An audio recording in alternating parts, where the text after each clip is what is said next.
जय श्री राम। आज हम लोग कक्षा 10 का अध्याय नंबर 1 गणित का वास्तविक संख्याएं, इसको हमने ऑलरेडी पार्ट 1 में पढ़ा दिया है, जो एमसीक्यू क्वेश्चन को कवर किया है।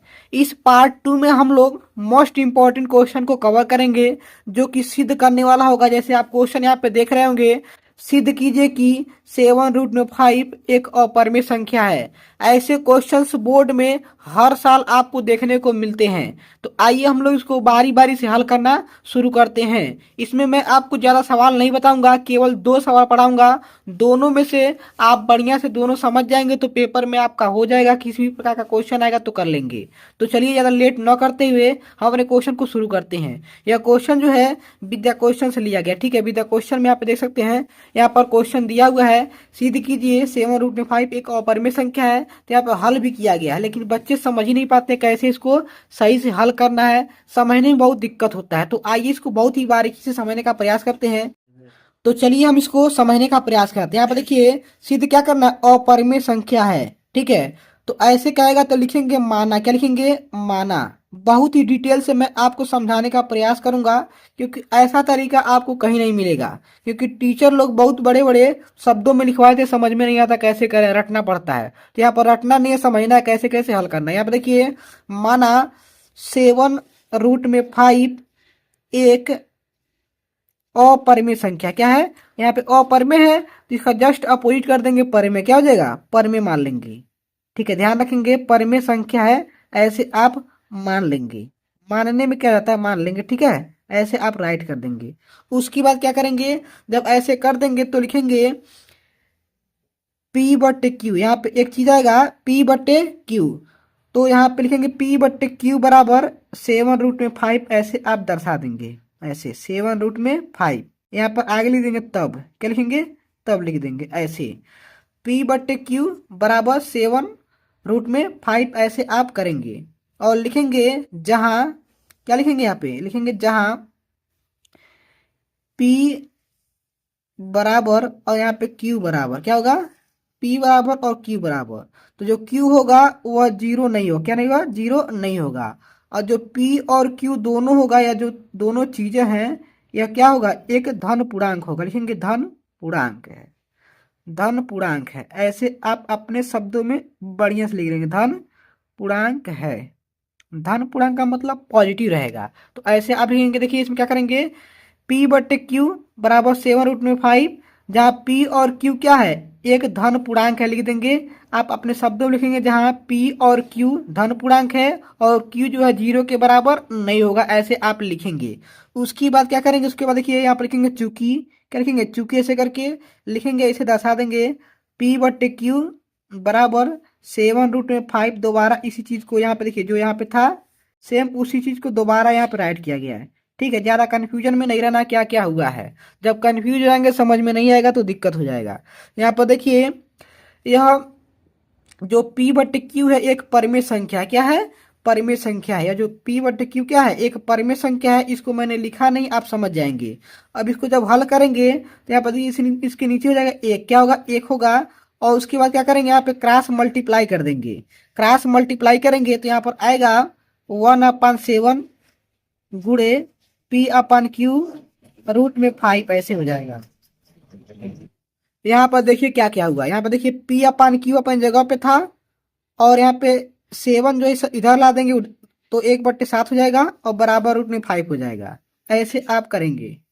इसके बाद क्या करेंगे, यहाँ पर देखिए जो P/Q है, यहाँ पे जो P/Q है वह क्या लिखेंगे? P/Q यहाँ पे लिखेंगे जहां। क्या लिखेंगे? जहां P/Q एक परिमेय संख्या। क्या है? परिमेय संख्या है। सबको पता है कि P/Q क्या है? परिमेय संख्या है। अपने शब्दों में ऐसे लिख लेंगे।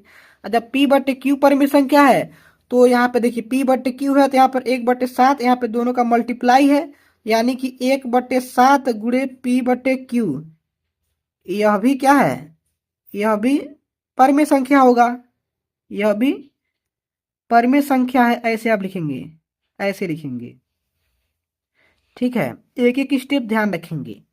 उसके बाद देखिए क्या करेंगे, जब यह जो है परिमेय संख्या पूरा हो गया, जैसे मान लीजिए एग्जाम्पल समझ साइड में, जैसे मान लीजिए 5 और 6 कर दिया जाए तो बराबर 11 होता है। ठीक है, तो मतलब यह बराबर है तो इसके बराबर होगा है। जैसे 5 और 2 बराबर 11 नहीं होता है, ठीक है, 5 और 2 बराबर 7 होता है ना, लेकिन 11 करेंगे तो गलत हो जाएगा। उसी प्रकार जब यह 5 और 6 मिलकर के 11 हो रहा है, मीन्स यह परिमेय संख्या है, तो यह भी परिमेय संख्या होगा। तो ऐसे लिखेंगे, लिखेंगे चूंकि 1/7 गुणे P/Q एक परिमेय संख्या है, परिमेय संख्या है, तो रूट में 5 भी क्या होगा, रूट में 5 भी एक परिमेय संख्या होगा, ठीक है, परिमेय संख्या होगा। ऐसे आप लिखेंगे, ऐसे करेंगे, तो ऐसे लिखेंगे। उसके बाद क्या करेंगे इसमें देखिए, उसके बाद लिखेंगे हम जानते हैं कि, हम जानते हैं कि रूट में 5 एक अपरिमेय संख्या क्या है, अपरिमेय संख्या है, यह हमको पहले से पता है, ठीक है। मीन्स यहाँ पे परिमेय मान लिया गया, लेकिन हमें पता है कि यह रूट में 5 क्या है, अपरिमेय संख्या है। अतः अतः यह हमारे कल्पना को साकार नहीं करता है, साकार नहीं करता है। ऐसे कर देंगे, ऐसे जब लिखेंगे मीन्स यह हमारे कल्पना के अनुसार कार्य नहीं करता है, चाहे साकार नहीं करता है, मीन्स गलत आ रहा है। तो अतः लास्ट में लिख देंगे, अतः 7 रूट में 5 भी क्या है, हम लोग क्या माने थे पहले इसमें, देखिए इसमें परिमेय संख्या माने थे, तो यह परिमेय संख्या नहीं है, परिमेय संख्या नहीं है।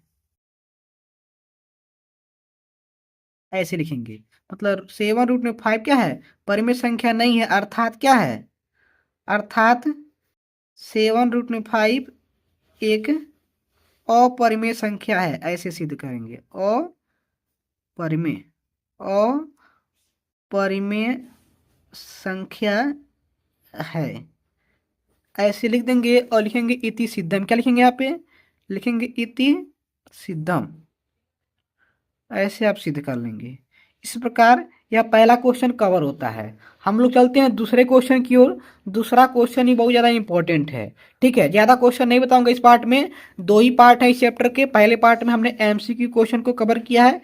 यदि आप उस वीडियो को नहीं देखे हैं तो उस वीडियो का लिंक मैं आपको डिस्क्रिप्शन में दे दूंगा, या चैनल का प्लेलिस्ट बना हुआ है, उसमें आपको लाइन बाय लाइन सभी वीडियो मिल जाएंगे, वहाँ पे आप जा करके देख सकते हैं। चलिए हम लोग अब दूसरे नंबर क्वेश्चन की ओर चलते हैं। अगला क्वेश्चन हमारा क्वेश्चन नंबर 2 जो है, नेक्स्ट क्वेश्चन हमारा है, सिद्ध कीजिए, क्या कीजिए, सिद्ध कीजिए कि 2+√3 एक अपरिमेय संख्या क्या है, अपरिमेय संख्या है, अपरिमेय संख्या है। यह भी क्वेश्चन जो है बहुत ज़्यादा इंपॉर्टेंट है, बोर्ड परीक्षा को लेकर के बहुत ही बार कई बार आ चुका है। इसके अलावा कुछ और क्वेश्चन है जो कि पेपर में आए हुए हैं, ठीक है। तो यहाँ पे आप यहाँ पे विद क्वेश्चन में देख सकते हैं, यह क्वेश्चन है, सिद्ध कीजिए कि 2+√3 एक अपरिमेय संख्या 2022 और 25 में पूछा गया है। ऐसे आप यहाँ पे राइट किया गया, ठीक है। तो कैसे कैसे यहाँ पे सिद्ध किया गया है उस चीज़ को मैं आपको डिटेल से समझाने वाला हूँ। इसमें लिखा है, बहुत ही लेंदी लिखा रहता है, समझ से बाहर होता है, ठीक है। तो चलिए इसको हम शुरू करते हैं। यहाँ पर देखिए कैसे इसको हल करेंगे। यहाँ पर लिखेंगे हल, क्या लिखेंगे, हल लिखेंगे, इतना तो आप जानते होंगे। और इसमें लिखेंगे माना, क्या मानेंगे, माना। यहाँ पर देखिए अपरिमेय है तो जस्ट उसका उल्टा लिखेंगे, जैसे आप पिछले क्वेश्चन में किए हैं। 2+√3 एक परिमेय संख्या क्या है, परिमेय संख्या है, ऐसे आप करेंगे, ठीक है, परिमेय संख्या है। अगर आपको इस चैप्टर में कोई भी दिक्कत हो, जैसे रूट में 2 एक अपरिमेय संख्या है, ऐसा भी सिद्ध करने के लिए आता है। बहुत सारा क्वेश्चन आता है, तो आपको दिक्कत अगर होता रहे कुछ क्वेश्चन को लेकर के, तो क्वेश्चन को आप लोग कमेंट में बता देंगे, ठीक है। कमेंट में बता देंगे तो इसका मैं पार्ट 3 बना दूंगा अगर आवश्यकता होगी तो। अगर नहीं होगा तो अगले चैप्टर पे चलेंगे, बहुपद चैप्टर पे चलेंगे, ठीक है। तो इसमें इस पार्ट में मैं केवल 2 ही क्वेश्चन बताऊंगा जो कि इंपॉर्टेंट मुझे लग रहा है। अगर आपके मन में जो भी क्वेश्चन होगा इस चैप्टर से रिलेटेड, तो कमेंट में बताएंगे, उसको पार्ट 3 करके पढ़ा दिया जाएगा, ठीक है। अगर नहीं बताएंगे तो हम चलेंगे बहुपद वाले चैप्टर पे अगले वीडियो में। तो यहाँ पर देखिए कैसे सिद्ध करना है। तो कैसे लिखे, यहाँ पे अपरमेय था, यहाँ पे हमने उल्टा मान लिया, परमेय मान लिया। तो लिखेंगे जहां P/Q एक परमेय संख्या क्या है, परमेय संख्या है, ऐसे लिखेंगे। P/Q क्या है, परमेय संख्या है। और यहाँ पे लिखेंगे P/Q एक धन पूर्णांक है, धन पूर्णांक है। कुछ चीजें होती है रटना पड़ता है, ठीक है। जो P और Q रहेगा धन पूर्णांक है, क्या है, धन पूर्णांक है। धन पूर्णांक का मतलब यह माइनस में नहीं जाएगा और नो ही जीरो होगा। यहाँ पे लिखेंगे Q जो है वह जीरो नहीं होगा, ठीक है, ध्यान रखेंगे। ऐसे आपको देखने को मिलता होगा Q does not equal zero, means Q का मान कभी भी जीरो नहीं होगा। ऐसे आप इसको राइट करेंगे। उसके बाद चलेंगे अतः, क्या लिखेंगे, अतः जब यह परमेय संख्या है और यह भी परमेय संख्या हम लोग मान चुके हैं, तो दोनों को बराबर कर सकते हैं। यहाँ पर देखिए P/Q जो Q है उसको बराबर कर देंगे, इसके बराबर कर देंगे, 2 + √3 के बराबर कर देंगे। अब इसके बाद क्या करेंगे, यहाँ पे देखिए बहुत ही इंपॉर्टेंट क्वेश्चन है, बच्चे अक्सर कंफ्यूज रहते हैं। तो इसमें देखिए, इसमें इसमें एक मान सकते हैं, ऐसे क्रॉस मल्टीप्लाई कर लेंगे, ठीक है। तो क्रॉस मल्टीप्लाई करेंगे तो क्या होगा, इसमें देखिए क्रॉस मल्टीप्लाई करेंगे तो फंस जाएंगे। तो क्रॉस मल्टीप्लाई नहीं करना है, ठीक है। ऐसे करेंगे, P/Q अपने जगह पे है, ठीक है। यहाँ पर 2 + √3 है, एक बार दोबारा लिख लेते हैं, क्रॉस मल्टीप्लाई नहीं करेंगे, दिक्कत हो जाएगा। तो यहाँ पर देखिए, यहाँ पे प्लस में 2 है ना, यहाँ पे प्लस में 2 है, नहीं कुछ लिखा है तो प्लस रहता है। तो P/Q और बराबर अपन जगह पे है, √3 अपन जगह पे है, यहाँ पे प्लस अपन जगह पे है। अब यह +2 जो है इसको हम इधर कर देंगे, तो यहाँ पर -2 हो जाएगा, क्या हो जाएगा, -2 हो जाएगा। ऐसे यहाँ पर ऐसे समीकरण बना लेंगे, ठीक है। समीकरण नहीं बनाएंगे, वैसे राइट कर लेंगे। राइट करने के बाद क्या करेंगे, आइए आगे समझते हैं। तो यहाँ पर आगे स्टेप में क्या लिखेंगे, आइए समझते हैं। यहाँ पर देखिए लिखेंगे P/Q, लिखेंगे चूंकि P/Q एक परमेय संख्या है, यह चीज हम पहले मान चुके हैं। कहाँ माने हैं, ऊपर ही अभी लिखे हैं, ठीक है। यहाँ पर देखिए जस्ट ऊपर, यहाँ पे देख लीजिए, ज्यादा हड़बड़ाने की जरूरत नहीं है। P/Q एक परमेय संख्या है, तो P/Q एक परमेय संख्या है, यह चीज हम मान चुके हैं, पहले से मान चुके हैं। अतः क्या करेंगे, अतः P/Q -2 भी एक परमेय संख्या होगा, ऐसे कर लेंगे, परमेय संख्या होगा, ऐसे आप राइट करेंगे। फिर आगे लिखेंगे, यदि ये सभी परमेय है, तो अब इस रिलेशन के अनुसार √3 भी जो है क्या होगा, एक परमेय संख्या हो, क्या होगा, परमेय संख्या होगा। समझने का प्रयास करेंगे मैं क्या कह रहा हूं। देखिए क्या कहा मैं, जैसे मान लीजिए P/Q एक परमेय संख्या है, यह बात हम जानते हैं पहले से। तो P/Q -2 यह भी क्या हो जाएगा, परमेय संख्या हो जाएगा।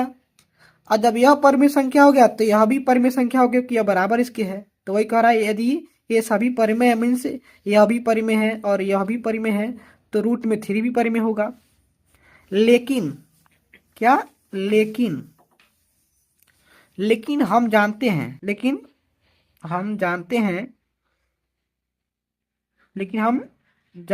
कि √3 एक अपरिमेय संख्या है, क्या है, अपरिमेय संख्या है, यह हमें पता होना चाहिए। अतः हम कह सकते हैं,